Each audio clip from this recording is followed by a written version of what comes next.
Евангелие паводле Марка. У той дзень, калі настаў вечар, Езус сказаў сваім вучням: «Пераправімся на другі бераг». І, адпусціўшы людзей, яны забралі яго з сабою, так як быў у човен.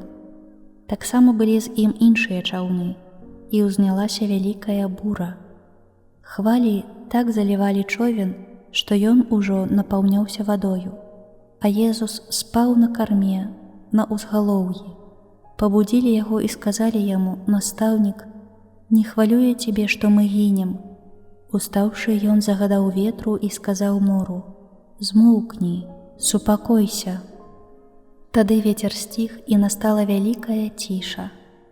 А ім сказаў: «Чаго вы такія баязлівыя? Яшчэ не маеце веры?» Яны напоўніліся вялікім страхам і гаварылі паміж сабой: «Хто ж ён такі, што і вецер, і мора слухаюцца яго?»